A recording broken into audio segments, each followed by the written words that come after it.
자, 여러분. 2015년을 기억하시나요? 길을 걷다 보면 한 번씩은 봤던 그 신발. 알록달록한 색깔의 귀여운 새 로고. 국산 신발의 자존심이라며 당당하게 광고하던 그 브랜드. 아이유가 신었고 AOA가 신었고 심지어 헐리우드 배우 클로이 모레츠까지 신었던 그 신발.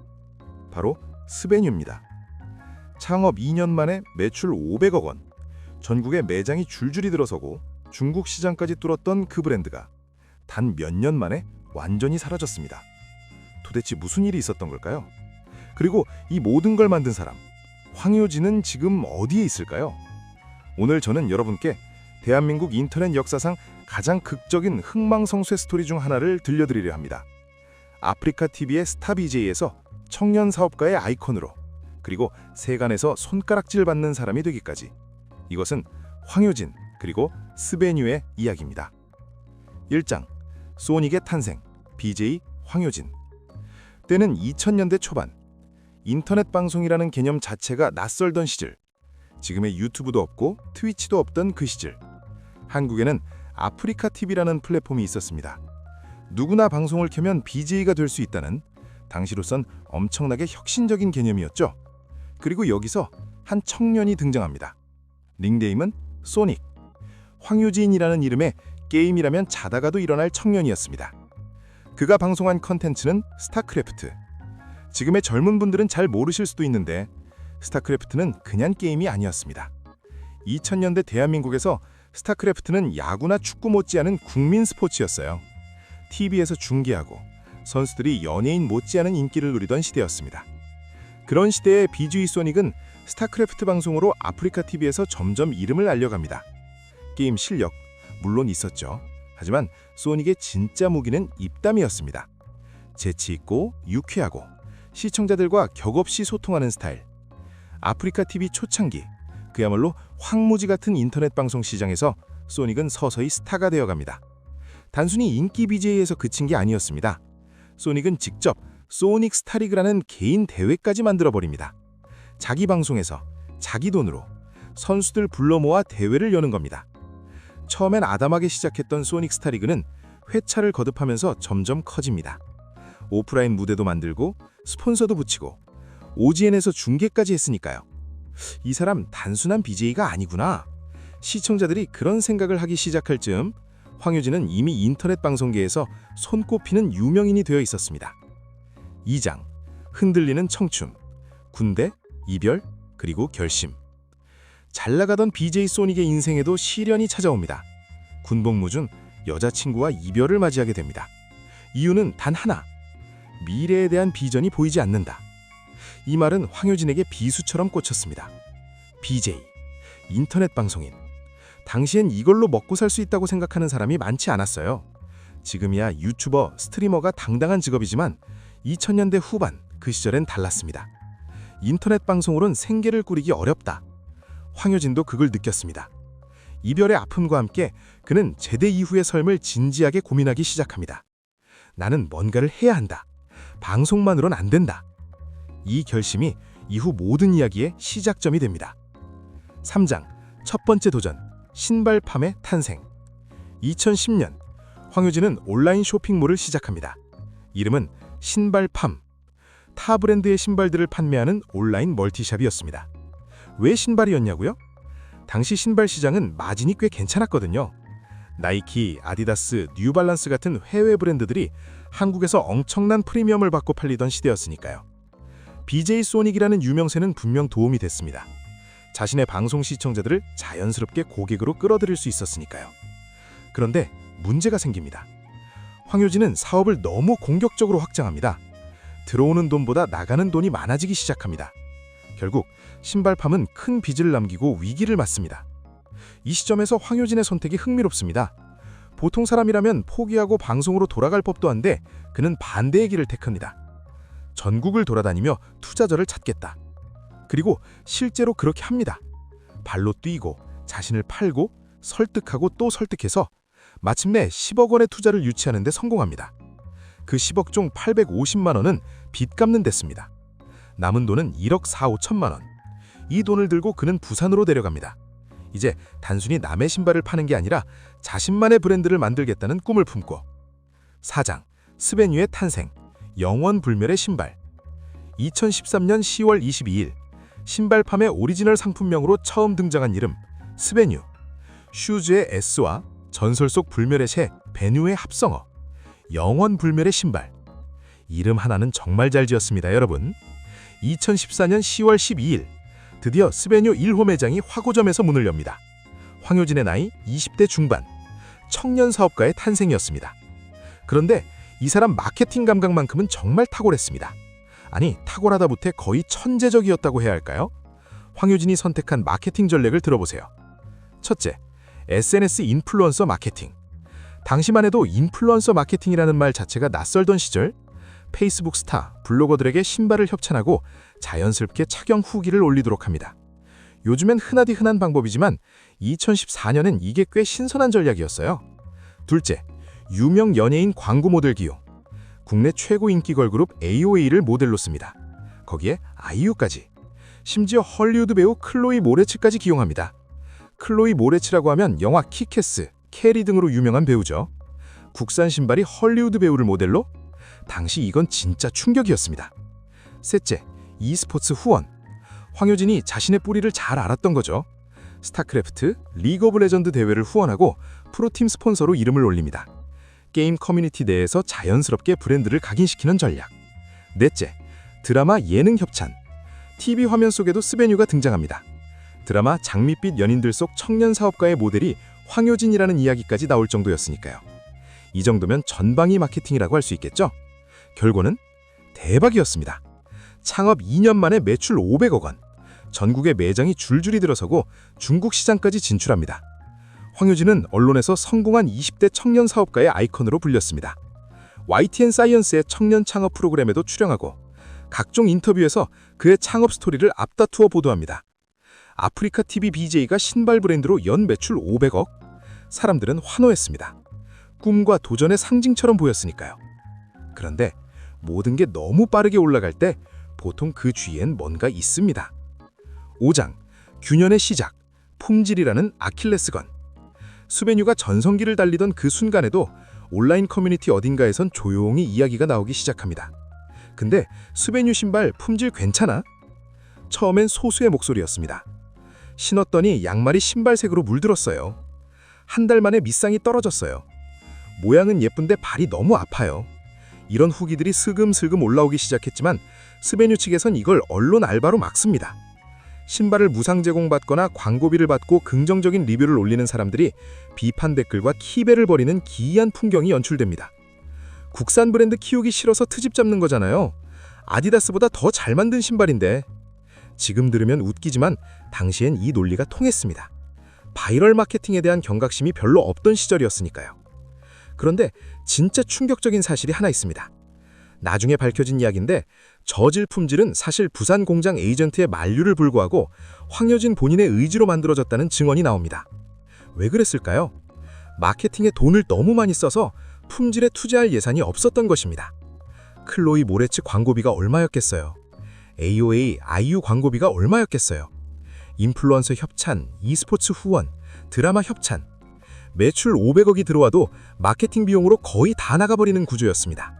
실질적인 순이익은 생각보다 훨씬 적었고 그 빈자리를 품질 타협으로 메꾼 거죠. 이것이 스베뉴라는 집이 처음부터 가지고 있던 균열이었습니다. 겉은 화려하고 튼튼해 보이는데 기초공사가 엉망인 집. 언젠가 무너질 수밖에 없었습니다. 6장, 로고 표절 논란과 주작새 밈의 탄생. 품질 논란이 채 가라앉기도 전에 이번엔 로고 표절 의혹이 터집니다. 스베누의 상징이었던 그 새 로고, 불멸의 새, 베누를 형상화했다는 그 로고가 실은 다른 브랜드의 로고와 매우 유사하다는 지적이 나옵니다. 이때 인터넷에서 퍼진 별명이 있죠. 저거 베누가 아니라 주작이잖아. 주작, 여러분 아시죠? 사신 중 하나인 그 주작이 아니라 인터넷 용어로 조작, 사기를 뜻하는 그 주작. 스베누 로고 이퀄 주작새. 이 밈이 인터넷에 퍼지기 시작하면서 스베누의 이미지는 서서히 나빠지기 시작합니다. 재밌는 건 황효진 본인도 인터뷰에서 로고 변경을 생각하고 있다고 시인할 정도였다는 거예요. 그만큼 비판 여론이 거셌다는 뜻이겠죠. 7장, 폭탄의 뇌관. 대구의 한 점주가 거리로 나서다. 2015년 12월, 한국의 어느 인터넷 커뮤니티에서 처음엔 대수롭지 않게 여겨졌던 소식 하나가 올라옵니다. 대구 스베누 가맹점 점주가 거리 시위 중. 대구의 한 스베누 가맹점 점주가 본사 앞도 아닌 아예 거리에 나와서 시위를 시작한 겁니다. 이 점주의 주장은 이랬습니다. 스베누 본사가 제 매장 바로 옆에 땡처리 매장을 열었어요. 가맹점주한테는 정가로 팔면서 본사에서 직접 같은 제품을 헐값에 팔아치우는 겁니다. 이게 말이 됩니까? 이게 첫 번째 뇌관이었습니다. 그런데 이 소식이 퍼지자마자 더 큰 폭탄이 터집니다. 스벤으로부터 하청을 받은 제조공장 관계자들, 광고 에이전시 관계자들, 가맹점주들이 무려 연합을 구성합니다. 그리고 집단으로 황효진 내표를 사기 혐의로 고소합니다. 이들의 주장을 들어보면 입이 딱 벌어집니다. 스베누는 우리한테 물건 대금을 수개월, 아니 1년 넘게 안 줬습니다. 차일피일 미루고 핑계대고 결국 돈을 받지 못했어요. 한 공장주는 28억 원이 넘는 돈을 못 받았습니다. 28억입니다, 여러분. 서울로 상경한 부산 공장주들이 스베누 본사 앞에서 삭발식까지 벌입니다. 한 공장주는 너무 억울한 나머지 스베누 공장에 직접 들어가 자해 소동까지 벌였다는 보도가 나옵니다. 이게 얼마나 절박한 상황이었는지 느껴지시나요? 그들에게 스베누에 납품하는 것은 그냥 비즈니스가 아니었습니다. 생계였고 가족의 삶이었습니다. 그 돈을 못 받으면 공장이 문을 닫아야 했으니까요. 이 사태가 언론에 보도되기 시작하고 한국 사회가 술렁이기 시작합니다. 8장 MBC 시사매거진 2580 전국이 알게 되다. 2016년 1월 MBC 시사매거진 2580이 스베누 사태를 다룹니다. 지상파 시사 프로그램에서 다뤘다는 건 이미 이 사건이 단순한 기업 분쟁을 넘어섰다는 의미입니다. 방송에서는 납품 공장 관계자들의 증언이 쏟아집니다. 제대로 대금 결제를 받지 못했다는 생생한 증언, 억울함에 눈물을 흘리는 공장주들. 전국 시청자들이 이 장면을 봤습니다. 스베누에 대한 여론이 한순간에 뒤집힙니다. 성공한 청년 사업가, 녀석, 피해자들의 돈을 떼먹은 사람. 황효진은 이때 어떤 입장이었을까요? 그는 공장 대금 미지급 문제를 광고 에이전시 하이키의 잘못이라고 주장합니다. 에이전시가 공장으로 가야 할 돈을 중간에서 횡령했습니다. 그리고 에이전시를 맞고소합니다. 그런데 에이전시 하이키 측에서 반격이 옵니다. 그들은 아예 인터넷 커뮤니티에 직접 등장해서 황효진이 대금을 지급하겠다고 자필로 쓰고 공증까지 받은 각서를 공개합니다. 자필 각서에 공증까지. 이 문서가 공개되는 순간 황효진의 에이전시 횡령 주장은 설득력을 잃기 시작합니다. 사실 당시 업계에서는 자금난에 시달리던 스베누가 공장 대금을 제때 주지 못했고 다급해진 공장들이 만들어 놓은 신발을 헐값에 시장에 풀어버리면서 사태가 폭발했다는 시각이 지배적이었습니다. 9장 땡처리의 비극, 자기 무덤을 파다. 공장에 대금을 못 주는 상황이 지속되자 황효진은 극약 처방을 씁니다. 땡처리. 원가보다도 낮은 가격에 재고를 쏟아냅니다. 당장 현금이 필요했으니까요. 인터넷 중고거래 사이트 중고나라에서 스베누 신발이 700원에 올라오는 일까지 벌어집니다. 700원. 그리고 실제로 팔렸습니다. 이 장면은 당시 인터넷을 뒤흔들었습니다. 저거 진짜냐 싶었던 거죠. 그런데 이 땡처리가 오히려 독이 됩니다. 가맹점주 입장에서 생각해보세요. 계약서 쓰고 보증금 내고 인테리어 비용 들여서 매장을 열었는데 본사가 온라인에서 똑같은 신발을 헐값에 팔아버리는 겁니다. 가맹점에서 10만 원에 팔던 신발이 온라인에선 만 원도 안 하게 됩니다. 저희는 뭐가 됩니까? 전국 가맹점주들이 분노합니다. 서울 서교동 스베누 본사 앞에서는 연일 시위가 벌어집니다. 한때 스베누 매장 한번 해볼까 꿈을 꿨던 사람들이 이제 피켓을 들고 거리에 서 있는 겁니다. 10장 황효진 기자간담회 카메라 앞에 서다. 2016년 1월 20일 황효진은 기자간담회를 엽니다. 카메라 앞에 선 그의 모습은 불과 1, 2년 전 각종 방송에서 자신있게 웃던 그 청년 CEO와는 달라 보였습니다. 그는 에이전시의 잘못을 주장하면서도 일부 책임을 인정하는 듯한 뉘앙스를 풍겼습니다. 이 간담회 이후 스베누와 채권단 사이에 합의 논의가 이루어지기도 했지만 이미 돌이키기엔 너무 늦어버린 상황이었습니다. 언론은 매일 스베누 관련 기사를 쏟아냈고 소비자들은 이미 등을 돌린 뒤였고 공장들은 도산 직전이었습니다. 스베누라는 배는 이미 침몰하고 있었던 겁니다. 11장 폐업, 영원 불멸의 신발의 최후. 2016년 스베누가 완전히 파산하고 폐업합니다.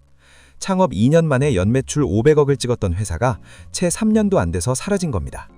이 사태로 피해를 입은 사람들을 생각해보면 단순히 회사 하나가 망했네로 볼 수 없습니다. 공장 노동자들, 가맹점주들, 대금을 못 받은 납품업체들, 신발을 샀다가 품질에 실망한 소비자들, 황효진의 꽁과 야망이 낳은 폭풍이 수많은 사람들의 삶을 휩쓸고 지나간 겁니다. 12장 법정 공방, 무죄냐, 유죄냐. 스베누 폐업 이후 황효진은 수십 건의 소송에 휩싸입니다. 형사소송, 민사소송, 가맹점주들의 소송, 공장주들의 소송, 에이전시와의 소송. 2017년 10월 부산의 신발 제조업체들이 황효진을 횡령 혐의로 고소하는 사건에 대해 서울고등검찰청이 그를 긴급 체포합니다. 이 소식이 전해졌을 때 피해자 중 한 명은 이런 말을 남겼습니다. 진작 구속됐어야 했는데 지금이라도 되어 다행입니다. 그 절박함이 느껴지시나요? 그런데 반전이 있습니다. 황효진은 횡령 혐의에 대해 1심에서 무죄를 선고합니다. 검찰은 6년형을 구형했지만 재판부는 이를 받아들이지 않았습니다. 그리고 2심에서도 무죄. 법원은 결국 황효진의 횡령 혐의를 인정하지 않았습니다. 물론 무죄 판결이 아무 잘못이 없다는 의미는 아닙니다. 피해자들의 고통은 그대로 남아 있었으니까요. 하지만 적어도 법적 책임에선 횡령죄가 적용되지 않은 겁니다. 13장 잠적과 견황, 람보르기니와 고시원탈 사이. 스베누 폐업 이후 황효진은 사실상 잠적합니다. 아프리카 TV에도 나타나지 않고 SNS도 끊고 조용히 사라집니다. 그러다 2018년 그가 아프리카 TV 자신의 채널 공지글에 조용히 안부를 남깁니다. 각종 형사건들은 대부분 정리가 돼가고 있습니다. 저로 인해 순수하게 피해를 보신 분들께 물심양면으로 노력하고 있습니다. 아직 저를 응원해주시는 분들을 보며 자극을 많이 받고 열심히 살고 있습니다. 글을 읽은 옛 팬들의 반응은 다양했습니다. 그래도 잠수 안 탄 게 어디야? 라는 사람도 있었고 피해자들한테 먼저 사과해야 하는 거 아냐? 라는 사람도 있었죠. 그런데 2019년 황효진 관련 황당한 소식이 하나 터집니다. 그가 인터넷에 람보르기니를 타고 다닌다는 글을 올린 겁니다. 사회 실험을 위해서 라는 설명과 함께. 세금 체납액이 4억 7,600만 원에 달해서 국세청 고액 상습 체납자 명단에 이름이 오른 사람이 람보르기니 관련 글을 올리는 상황이 벌어진 거죠. 인터넷이 다시 한번 뒤흔들립니다. 피해자들 돈은 못 갚으면서 람보르기니? 이후 황효진은 2019년 10월 자신은 인생 마지막 방송을 예고합니다. 게임 방송부터 스베누 사업 이야기까지 털어놓겠다고. 그 방송에서 그는 스베누에 대한 이런저런 해명과 이야기를 했고 과거 스타리그를 함께했던 사람들도 등장했다고 알려져 있습니다. 14장 스베누가 남긴 것, 한국 마케팅 역사의 교훈. 자, 이제 정리해봅시다. 스베누 그리고 황효진의 이야기는 한국 비즈니스 역사에서 여러 가지 교훈을 남깁니다. 첫째, 마케팅은 제품을 이길 수 없다. 아무리 화려한 아공을 해도 아무리 유명한 연예인을 써도 결국 소비자는 제품을 씁니다. 한 번 실망한 소비자는 돌아오지 않습니다. 스베누는 마케팅에 수백억을 쏟아부었지만 품질에는 인색했습니다. 이 순서가 바뀌어서는 안 되는 겁니다. 둘째, 성장 속도를 제어해야 한다. 창업 2년 만에 연매출 500억. 이게 정말 좋은 일일까요? 너무 빠른 성장은 때로는 독이 됩니다. 공급망을 관리할 시스템도 자금을 운용할 역량도 조직을 이끌 경험도 없는 상태에서 사업이 폭발적으로 커지면 언젠가는 그 속도를 감당하지 못하고 무너집니다. 스베누가 딱 그랬습니다. 셋째, 가맹점주와 협력업체는 파트너다. 사업에서 나만 살아남으면 된다는 생각은 위험합니다. 공장에 대금을 제때 주지 않으면 공장이 무너지고 그 공장이 무너지면 결국 자신도 무너집니다. 스베누 사태는 이 단순한 진리를 처참하게 보여줬습니다. 넷째, SNS 마케팅의 윤리. 알바 동원, 여론 통제, 광고성 리뷰 위장. 이런 전략은 단기적으로는 통할 수 있지만 한번 실체가 드러나면 역풍이 훨씬 더 강합니다. 스베누 사태 이후 한국 소비자들은 바이럴 마케팅에 훨씬 더 예민해졌습니다. 어떤 의미에선 스베누가 한국 소비자들을 한 단계 성숙시킨 셈이기도 합니다. 15장 에필로그. 황효진은 지금 어디에? 스베누가 사라진 지 이제 10년 가까이 지났습니다. 황효진은 현재 사업 일선에서 완전히 물러난 상태입니다. 한때 대한민국 인터넷 방송의 최고 스타였고 청년 창업가의 아이콘이었으며 500여 매출 기업의 대표였던 지금은 조용히 살아가고 있다고 알려져 있습니다. 그가 아프리카 TV에 남긴 말이 생각납니다. 한간에 떠도는 소문마저 자신의 잘못의 일부라 생각하며 살겠다. 이 말이 진심인지 아닌지는 저도 모릅니다. 다만 한 가지는 확실합니다. 스베누로 인해 피해를 입은 공장주들, 가맹점주들, 협력업체 사람들의 삶은 아직도 그 상처를 안고 살아가고 있다는 것. 그리고 황효진의 이야기는 한국 인터넷 역사에서 영원히 지워지지 않는 챕터로 남아있다는 것. 꿈은 크게 꾸되 기초는 단단히. 사람들을 도구가 아닌 파트너로 보는 것. 스베누의 흥망성쇠가 우리에게 남기는 메시지입니다. 오늘은 스베누 그리고 황효진의 이야기를 해드렸습니다. 화려했고 무모했고 결국 무너졌지만 어떤 의미에선 당시 한국 사회의 욕망과 시대상을 가장 선명하게 보여준 브랜드. 오늘은 스베누 그리고 황효진의 이야기를 해드렸습니다. 화려했고 무모했고 결국 무너졌지만 어떤 의미에서는 당시 한국 사회의 욕망과 시대상을 가장 선명하게 보여준 브랜드이기도 했습니다. 영원 불멸의 신발을 꿈꿨던 스베누. 하지만 아이러니하게도 스베누가 영원히 남긴 것은 신발이 아니라 수많은 교훈이었습니다. 다음 편에서는 또 다른 인물의 이야기로 찾아오겠습니다. 구독과 좋아요 그리고 알림 설정 부탁드립니다. 감사합니다.